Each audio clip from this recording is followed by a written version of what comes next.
Hi YouTube, Luminous Star here. Welcome to my channel, Luminous Star. Today, I want to talk to you guys about embracing the darkness. Okay? This is something that I have found to be very important. Right? This is very important.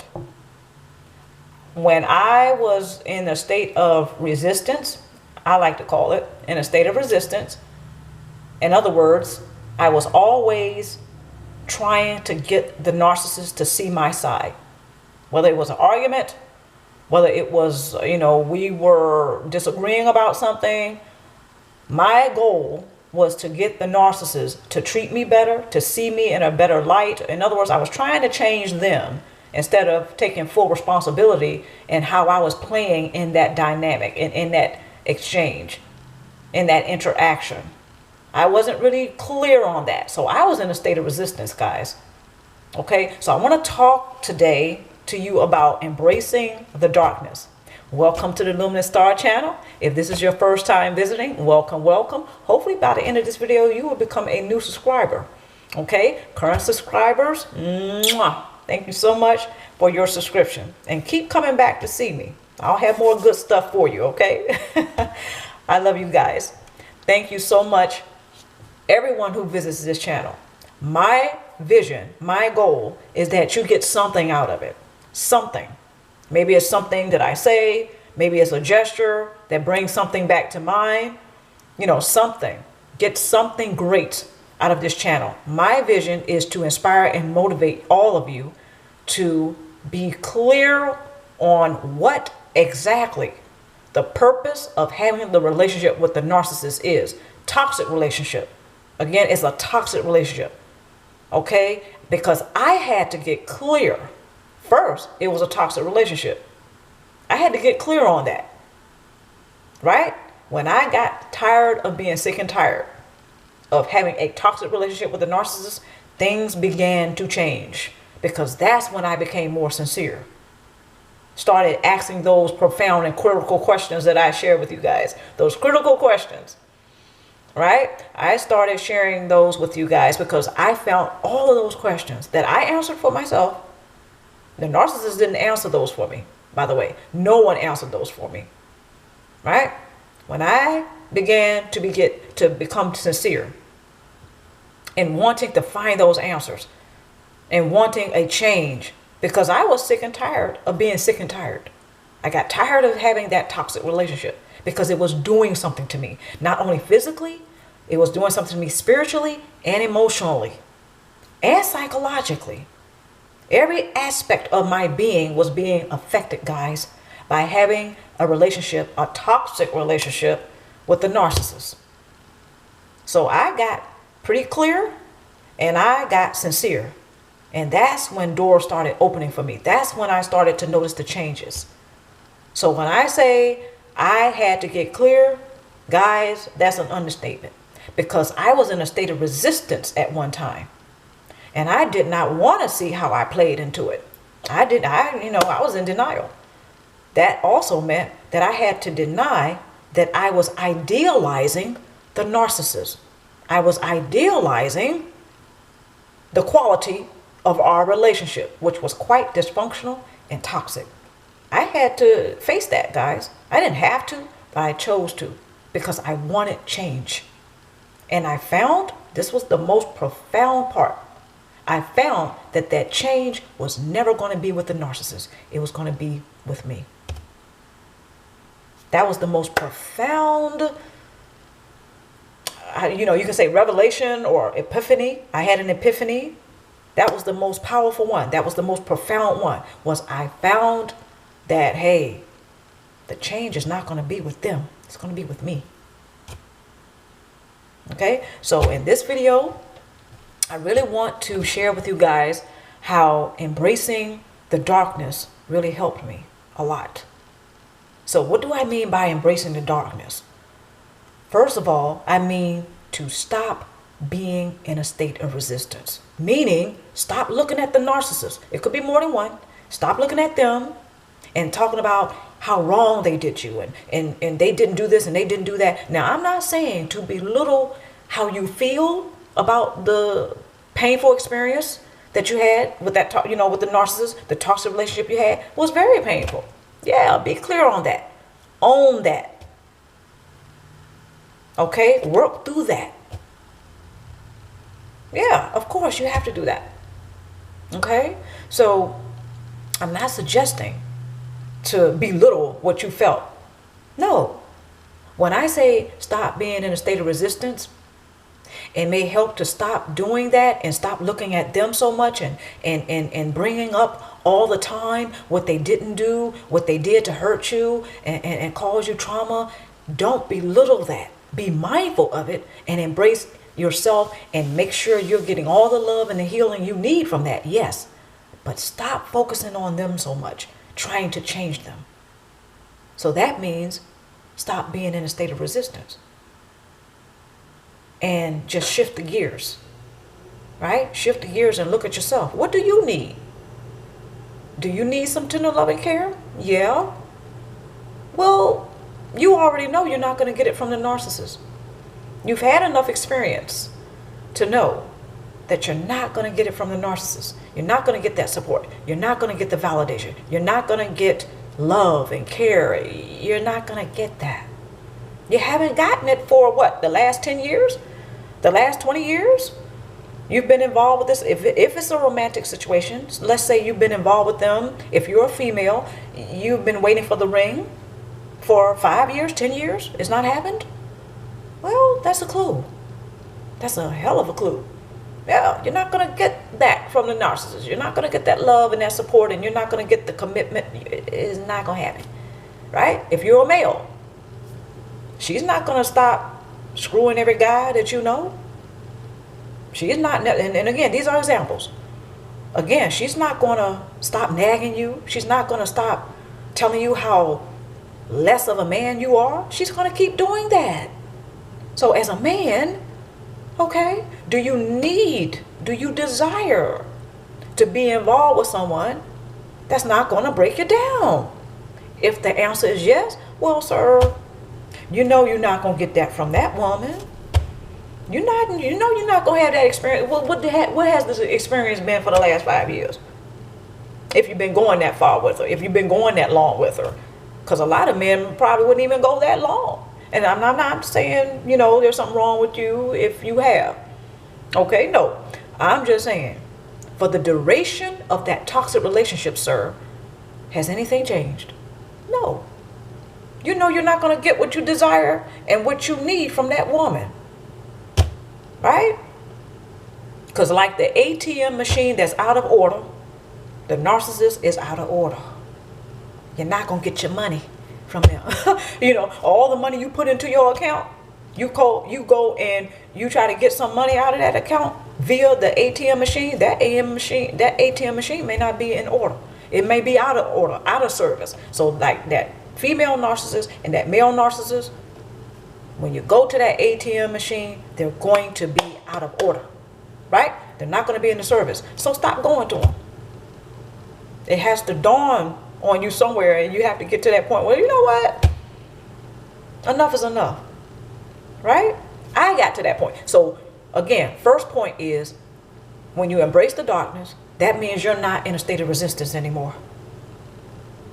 That's what that means. Guys, that meant for me, if I felt bad about what happened, I let my heart break and I let the tears flow. I was no longer, putting on the game face and acting like things were fine and I was great and all the things in my life was just hunky-dory. No. And it was just peachy keen. No, I stopped. I feel like shit. Okay? And I felt that. I let myself feel that. I let that go. And I hope I'm not trying to turn any of you guys off. I'm just letting you know that one of the most profound and critical steps that I took in my healing after the toxic relationship with narcissists was I had to stop being in a state of resistance and I had to embrace that darkness. If I felt like shit, I let that shit rip. No, I don't feel, I may go for a couple of weeks and I just let myself feel what I feel. I'm angry. I'm pissed off. I don't like how I was treated. I'm not going to apologize for that. In other words, I got real, guys, and I found out I didn't have to be nice, especially to the narcissist. I don't have to be nice. Not at all. I have to feel what I feel, and I have to critically think about. And again, the key word is critically. Critically think about what happened. How did this person treat me? How do I feel about that? Fucked up. Excuse my French. And I'm sorry if you have children, you might want to take the children out of the room. Probably should have gave you a fair warning first. I apologize for that. But yeah, it's like I had to get real about that. Like, okay, I don't like that. I feel pissed off. I feel effed up about that. Now, what do I think about it? Well, this person, they've been deceptive. And again, when you start critically thinking, that means you are looking at the facts. You're not just going by your emotions. You're not becoming overly emotional. In other words, you're not going too far over to being emotional, and you're not going too far over being overly analytical. Been there, done that. I can raise my hand. Been there, done that. Over analytical, overly emotional, flip-flopping back and forth. Nope, I stopped that, guys. I balanced the two. Yeah. Very effective. Balance what I critically think with what I really feel about that experience I had with having a toxic relationship with a narcissist. So I embraced the darkness. Yeah, it was ugly. There were some days that I didn't want to talk to nobody, and I didn't. I felt sad. I felt angry, and I let myself feel that. I didn't apologize. No, I'm not going to apologize. I critically think this or that, be clear on it. I feel this or that, and be clear on it. And I'm not going to apologize. You don't like it? Go elsewhere. Now, that was my attitude, especially towards the narcissist. Right? It's like, okay, you were deceptive. You're not remorseful. You're not even trying to partner with me or team up with me so we can come to a peace. No, you're trying to keep the chaos going. You're trying to keep the drama going. I'm not having that. Right? So what I think about that is that's rotten. I don't like that. So I love and care enough about myself to say, you know what? I don't like that. So that's the critical thinking that's going on. I don't like what's going on. These are the facts. This is what has occurred. And I don't like it. So this is where the feeling and the emotions come in. I don't feel good about that. When I'm around you, narcissist, I don't feel great about myself. The critical thinking, I don't like that.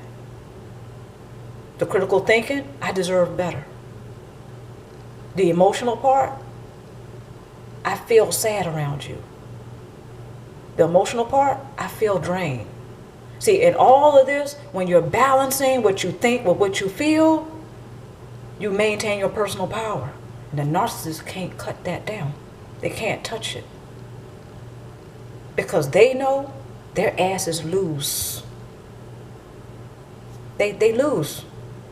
They can't work. You're not giving them supply. So guys, I had to get real. And I embraced the darkness.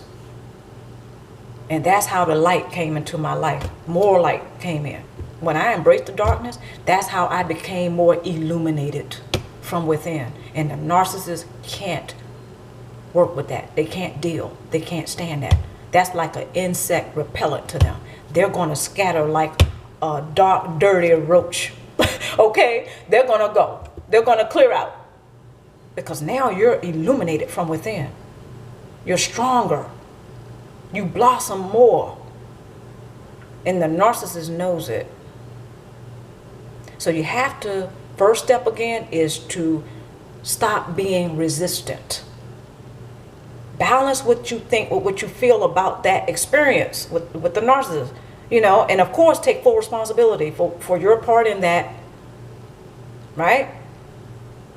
So that's the first step in embracing the darkness. And embracing the darkness, first step, stop being in a state of resistance. You have to do it. Second step, no more victim mentality. Cut it out. Stop it. Because that kind of, I'm going to reiterate the statement I made. Look at your part in it. I had to. That was tough for me, guys, because I didn't want to. I mean, it was like the narcissist, that's a bad person. That's a bad person. They did this to me. They did that to me. And I kept myself in a victim stance. Okay? I had that victim mentality. Guys, I had to stop that. That's step number 2 in embracing the darkness. That means you got to look at yourself. You got to put that mirror right in your face. And you got to look at yourself and say, you know what? Maybe part of me liked it when they were cheating on me. Hello? I think I just turned a light on for somebody. Maybe a part of me liked it when they were cheating on me. Yeah. I had to look at that, guys. I had to look at the good, the bad, the ugly in myself. That's step number 2. Cut out the victim mentality. What's your responsibility in that? How did you play a role? And let me take it a step further. Did you agree to the terms of the contract with the narcissist? Did you agree to it? Did you agree to the terms of the contract that the narcissist proposed to you? Whatever it was. Example, proposal number 1 in the contract. I get to have sex with you and anybody I want. This is what the narcissist says. Okay, I get to have sex with you and anybody I choose, and you don't get to say nothing about it. Did you agree to that? Guys, I had to look at myself and say, you know what? As badly as it felt, as terrible as the conditions were, I agreed to some of that shit. I agreed to it. So again, step number 2, cut out the victim mentality. Cut it out. Cut out the victim mentality. Got to let that go. Got to take full responsibility for your part. I had to do that, guys. That was tough. Yes, it was very tough for me to look at myself in the mirror and say, you know what? Maybe I was really the codependent in that exchange. I liked being treated fairly. I'm saying poorly. I didn't think I deserved to be treated fairly. So this person supplied me with my drug of choice as a codependent. Okay. So that's another way to embrace the darkness. Step number 1, I'm going to recap. Stop being in a state of resistance. And step number 2 is cut out the victim mentality. Third and final step. Be mindful of the energy that you embody. What is your energy? Do you know it? Are you conscious to the energy that you have? Gotta look at that. Right? I know I did. I had to look at it. What am I allowing to come into my life? What am I allowing? What am I saying yes to? Right? How do I portray myself to the world? That's part of that energy that you give off, the signals that you give off. Right? Guys, I had to check that. So as soon as I checked that, it was like, you know what? Yeah. What kind of person am I? And what is it about me that the narcissist finds attractive? And I just gave you guys one of the questions that I was going to do in my next critical question series, number 6. That was one of the questions. I just kind of gave it away. What is it about me that the narcissist finds attractive or appealing? Right? Because that's pretty real. It takes 2. Like they say, it takes 2 the tango. So it must be something about me, the signals I'm giving off, the energy that I embody, that the narcissist is like, yeah, I want this one. Yeah, let me sink my teeth into that one. It's something, right? So I had to look at that. I had to look at that, guys, and get real. So those are the 3 steps to embracing the darkness. Those are the 3 steps that I took. I found those things to be very effective, guys. So I'm just sharing that with you. I hope you guys enjoyed this video. Come back and see me. Leave comments and questions. Okay, guys, till next time, take care of yourself. Mwah.